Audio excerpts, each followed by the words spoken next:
HM and Big E Review Things. Today we are talking about Ted Lasso, which just finished 3 seasons, and it just the series finale aired last Wednesday. Yep. It's a show that I jumped on a little late, mid-season or late season 1, I think, but you've been watching since the beginning. I have, yep. And it's just a good, positive show, right?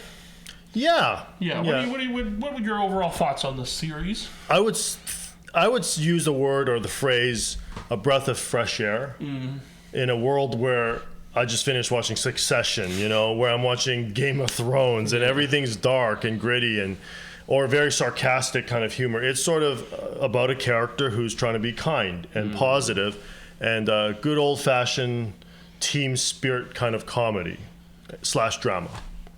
Yeah, I feel the series ended off pretty strong. I was very invested in the characters and how it would wrap up, and I think they did a good job with the finale. I would say in the 3rd season especially, there were some meandering bits and some characters just kind of flitted in and out.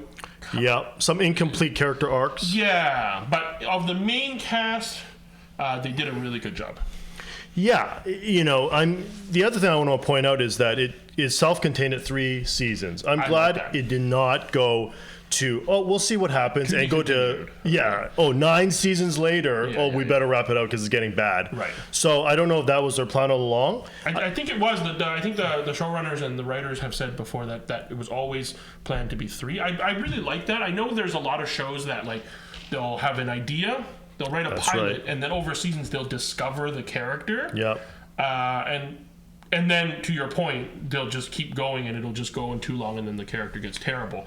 But this, it seemed like they had a very clear arc from beginning to end before they started even filming, right? And that really helps. It helps them plant seeds early, I think a few factors. Number one, it was based on an SNL skit. Right? So Beard and Lasso were the 2 characters in it, and they kind of said, let's make a show about them. Yes. Fish out of water experience number 2, which is there needs to be a kind of conclusion to the fish out of water experience. So that's exactly what happened. Yeah. So, I mean, the show is about, an American football coach moves over to England, gets hired to coach an English football team, soccer team, and that fish out of water, but also in, I guess, a sports environment that's usually very cutthroat and very kind of personal glory type of thing. He's kind of bringing more of that, lifting each other up and being kind and that kind of thing. It made some really, really great decisions and kept very true to the character that I really, really liked in the final season. I thought the supporting cast was also quite strong.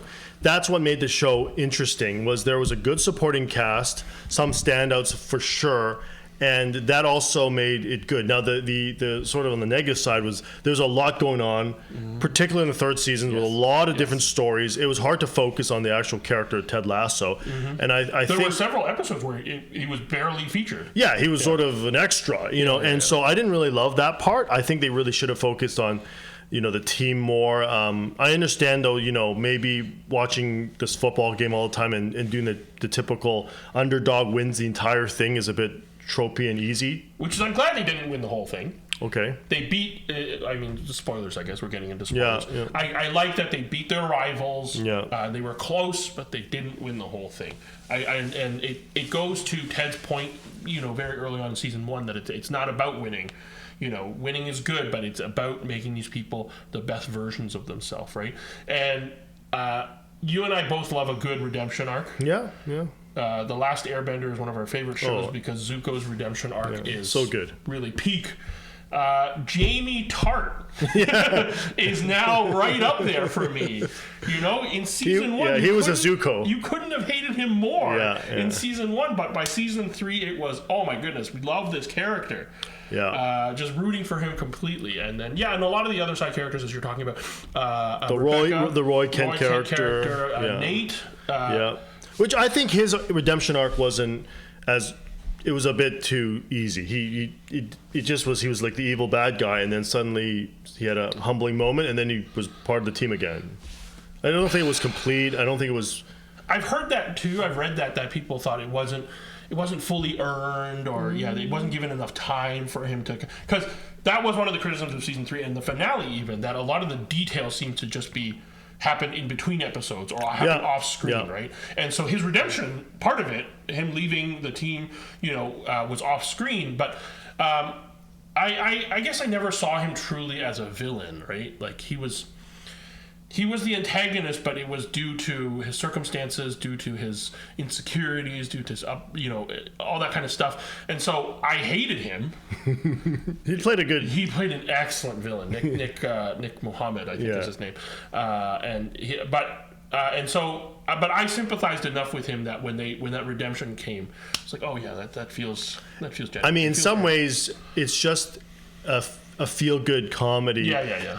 With a lot of classic, a bit cheesy stereotypes, like the villains, they all wear black. Yeah. Right? It almost looks like Darth Vader. Yeah. Right? Yeah. At the end, Rupert the Cape. Yeah. He looks like literally an evil person.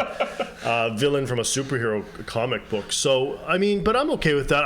I think it's a win for Apple Plus. Definitely one of their beloved characters now. And I think if you haven't watched it, it's worth watching. It's a lighthearted show to watch. You don't have easy watch. Yeah, it's an easy watch, but it's got some depth. Like they have character moments where they are being challenged to think about the right things. And I really love that ending where Ted Lasso's, in the book publication, he says, please change the name because it really wasn't about me. It was never about and it's just a sort of a story of, I don't know if you want, like, what do you think the message is trying to get out is? Yeah, I mean, it's interesting you bring that up.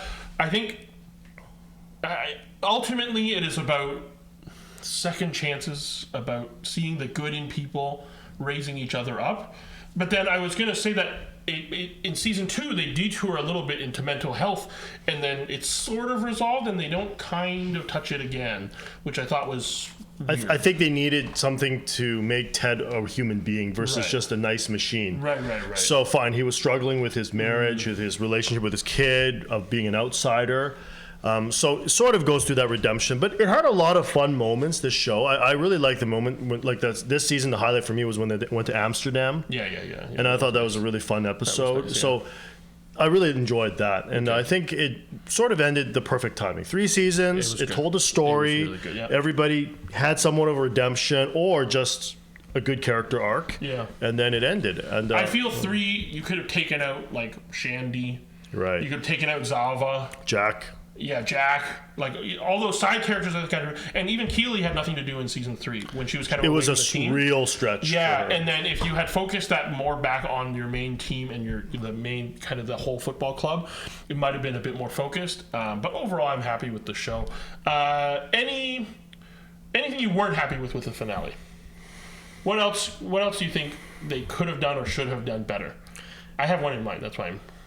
Why don't you go first? Okay, I don't like that the Michelle and the therapist line didn't fully resolve. It's hinted at that there might be some friction. Obviously, the kid doesn't like him. Right. He's not really making an effort. And then in that flash forward, when Ted is coaching his son's football game or soccer game, the Dr. Jake isn't there.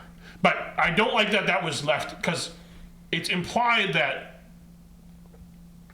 he was her therapist and he was seeing a patient type of thing, which has ethical problems and professional problems, and then trust issues with Ted, and they didn't really resolve that. Yeah, I'm okay with that. Yeah. I felt that. I don't know. I mean, maybe they're leaving it so that there could be spin-offs where the last shot of him is sort of. I wouldn't use the word despondent. He kind of doesn't look exactly happy. Yeah. And I agree with that. Maybe that's hinting that there might be, there's another season sooner or later, or maybe a new show. Yeah, I hope not. Right? Because I thought the nicer, happier ending, which is, I thought telegraphed was, maybe he stays in the club. And he would bring his son. He's bring his family over, and they start a new life in England. Yeah. I thought he would just bring his son. I thought the wife was gone. Sort of not redeemable at that point. Yeah, there was a lot of stuff that wasn't flushed out, and that's what we meant by there's like 20 characters here, Yeah, and yeah, everybody has to have to do something and have an arc and have a conflict, and it was hard to follow. And then they throw in a lot of some political commentary here and there. Yeah, a little bit. Yeah. Right, Yeah, yeah. and I know they need to stretch this up, but I don't know. We got to check this, but I felt that it went as the season progressed. The episodes went longer. At least they felt longer to me.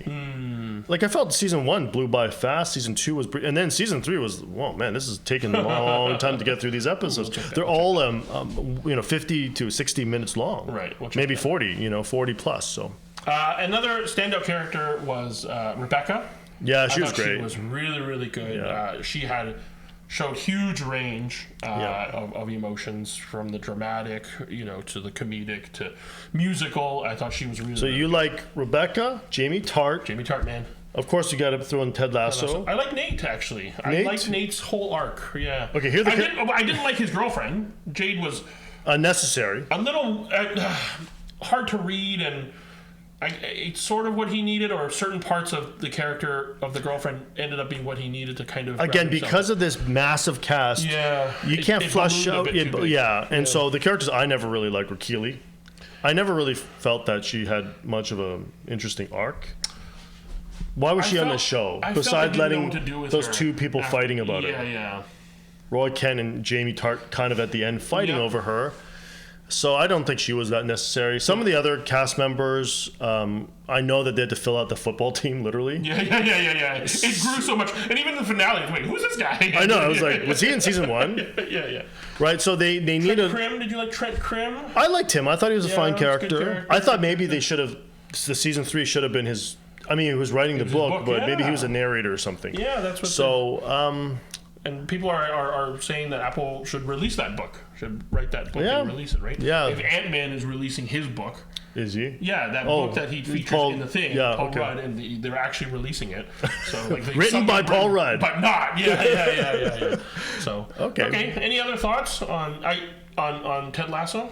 No, it's just a feel-good comedy. What grade would you give Ted Lasso?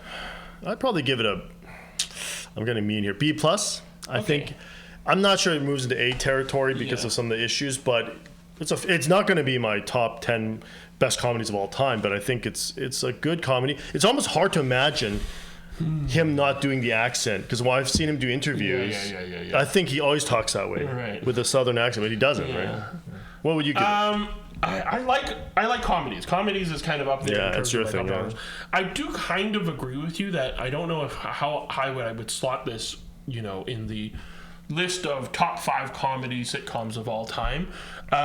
It's very good. I'm going to give it an A-.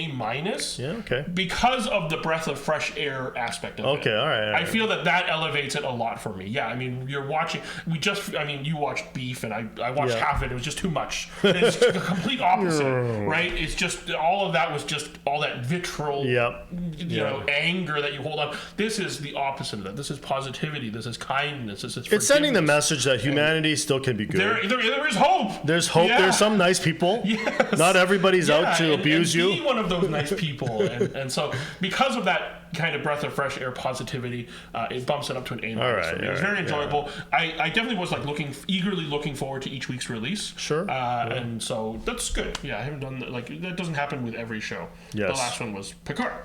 Yes, which was also very good. All right, so those are our thoughts on Ted Lasso. Have you seen Ted Lasso? If you haven't, if you like the fish out of water comedy, let us know if you've seen it. What do you think? On a side note, a lot of people, obviously sneakerheads, were commenting on Ted Lasso's various sneakers. Yes. And a lot of people do pilgrimages to Richmond and kind of where they film it on that street, and because that's a real place and stuff. Yeah. All right. Okay, cool. Anyway, until next episode, keep watching good, positive shows. Be kind. Be kind, everybody. And be kind by liking and subscribing to this channel, too. Kind. Thank you so much.